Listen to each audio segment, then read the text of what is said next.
the withdrawal was rough. You know, it really was.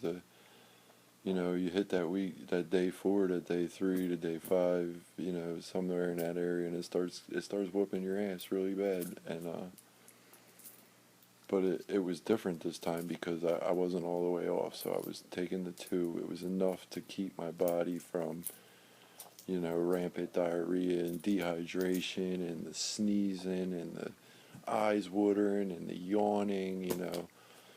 Those are all the main symptoms for me, and the cramping.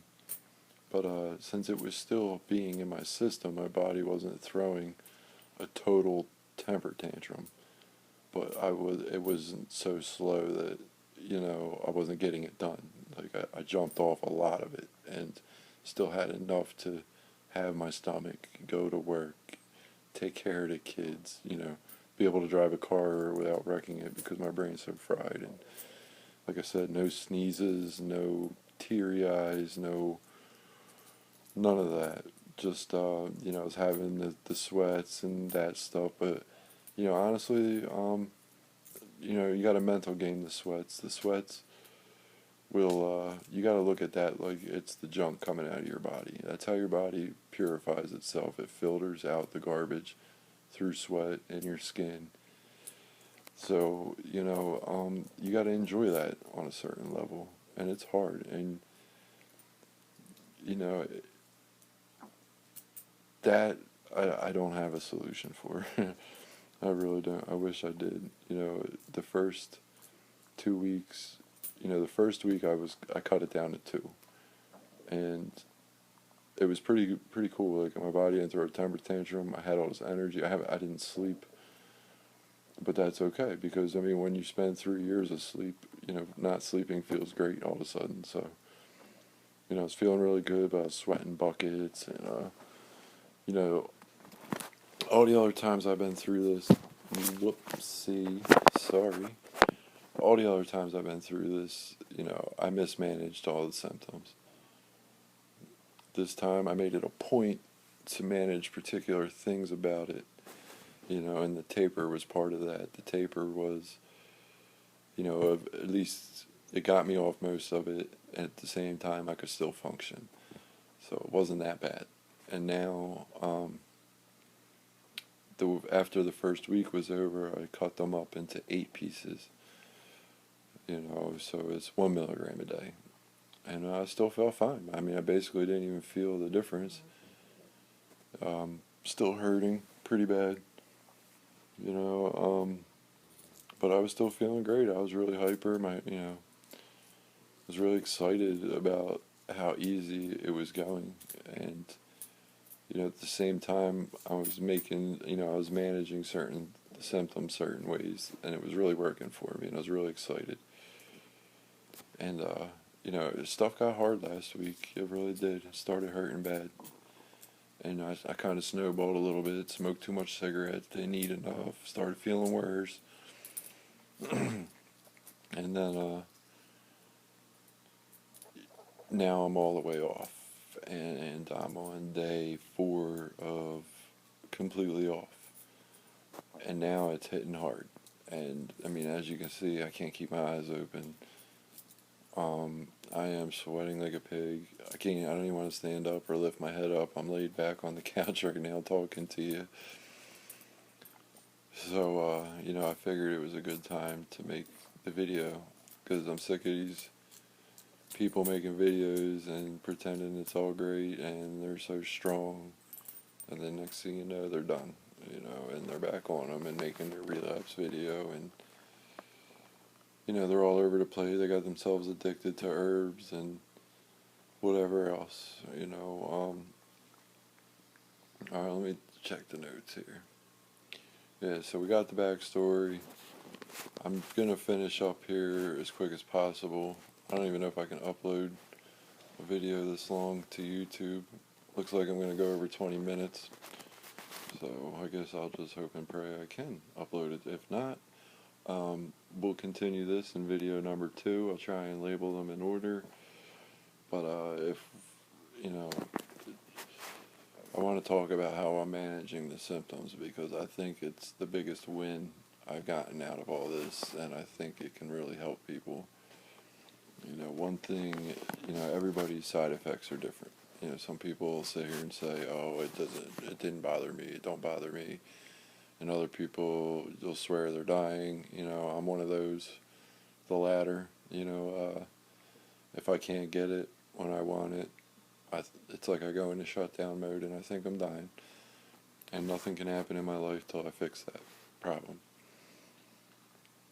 But like I said, this time, some of the things I'm doing to win better. We'll start, like I talked about the taper that I did, and I really think it helps because now I've jumped all the way off and it's not so shocking because my body's gone through the most shocking part of jumping off a high dose, and it wasn't nearly as bad as just jumping clean off. So I got to go through a lot of the withdrawal, but not all the withdrawal at the same time. So it made it a lot easier for me to stick with it because it wasn't just so overwhelming. And even now that I'm right back in the worst of it, my head hurts, I'm dehydrated, I'm smoking like a fiend. I haven't been eating good the past couple of days, which in turn is making me worse, dehydrated, sick. But even so, the worst I've been right now still isn't nearly as bad as if I just jumped off 14 days ago and went at it. I think I would have suffered way worse.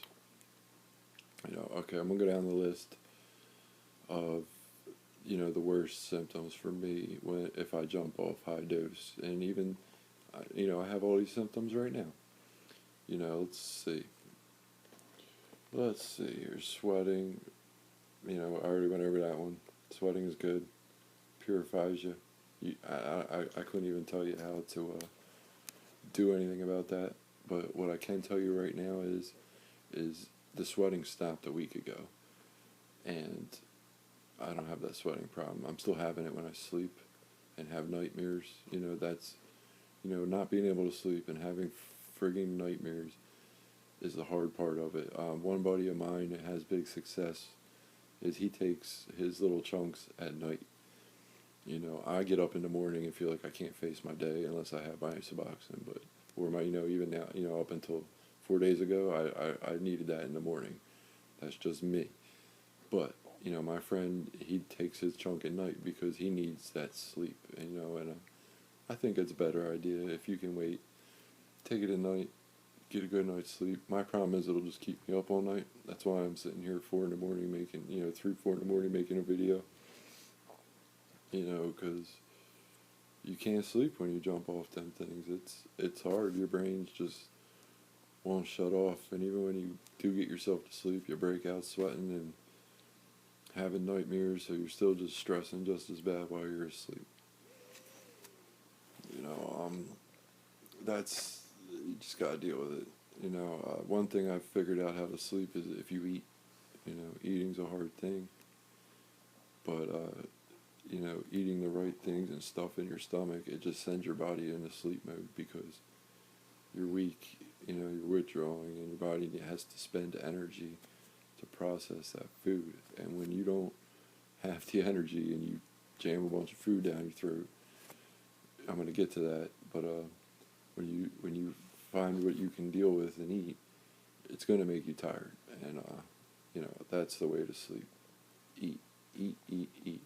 Don't sit up like me and smoke 2 packs of cigarettes, drink a cup of coffee, and make YouTube videos. One of the big things for me is lack of appetite. I can't eat. I've been that way with the Percocets, and it's the same with the subs. Once I lose my stomach, I feel like I can't work, and I feel like I can't stand up, and I feel like I can't eat. So I don't, and that just makes it 10 times worse. And, I know what it's like to be sick and not have an appetite and not want to eat anything. Look, cigarette number 2, still in one video, baby. That's why my teeth are screwed up. Funny thing about the cigarettes is they have naloxone in them. So That's why you smoke yourself stupid when you're withdrawing, because they're giving you the tiniest bit of relief in your brain, but they're making your stomach and the rest of your body completely ill. So fight that battle. I mean, maybe the cigarettes can give you a relief, but that's why you're smoking yourself sick, so stop. Again, that's one of the things that happens for me. Everybody's different. I just want to share my story because I know there's people like me. And, I know when I go on it online looking for advice and help, and, there's not much there that works for me. There really isn't. So I'm hoping what I'm saying here is going to work for somebody.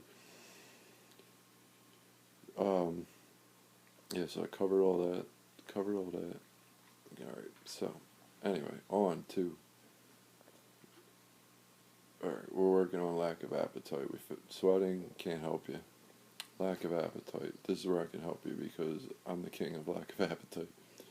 One thing this time that I've done that has completely changed how I withdraw, aside from the taper, was how I'm handling the food, which in turn is handling the diarrhea. And I want, nobody wants to stand up. You're sick to your stomach. I'm working on that focus point. It's my first video, people. Just bear with me here. So you don't want to stand up and make food. You eat out too much. You don't have no money. You don't eat at all. What I've been doing this time is eating foods that don't taste like anything, that will promote hard stool. As funny as that is. Oatmeal, huge. The instant oatmeal, cream of wheat, whatever you call it where you live. The best part about that is you can run the hot water in the sink. You don't even got to stand there and cook it. You don't got to, you can microwave it for 10 seconds. It's not going to kill you. But I don't even microwave it because, I'm too much of a puss to stand there and wait. I just run the hot water, make some instant oatmeal. It's good for you. It's good for your body. It takes 2 seconds to make it. It's super easy to eat. You don't even have to chew it. No matter how crappy you feel, you could just, it's like applesauce. It'll just go down. That's always, when I'm at my worst, I'll get the oatmeal because it will give your body what it needs. And eggs. Any way you make them. They're cheap if you're broke. They're full of protein. They don't taste like anything. You can make them 10 different ways, and they really give your body what it needs. And again, it takes 5 seconds to make them. If you never made scrambled eggs, you don't even need to know how. You just break them, scramble them up, and put them in the pan, and just keep, until they're good. Then eat them. It takes 5 seconds. And they don't taste like anything again. So I think that's the biggest thing for me with the lack of appetite is the food. Like, you don't want to eat food that tastes strong or food you don't like. You always try and eat those comfort things. And another video I've seen people talk about, stay away from the candy. That's a big thing because the sugar's bad for you. It sends you in a different mode. It helps with dehydrating. It tastes good at the moment. I know. You get that metallic taste in your mouth when you're withdrawing, and you cannot get rid of it. It tastes horrible, and your throat hurts. You can hear my throat right now. It's rough. It hurts. It hurts to talk. The cigarettes have a lot to do with that, but withdrawal has a lot to make. You get that feeling in the back of your throat. Again, that's where the oatmeal and the eggs come into play. That you can cook them fast. They go down easy, and they will not come out like diarrhea, and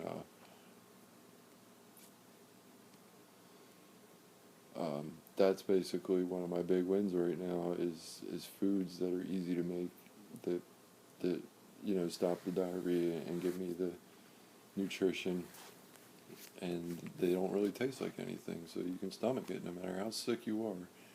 When you're sick, you can stomach, like chicken noodle soup and ginger ale.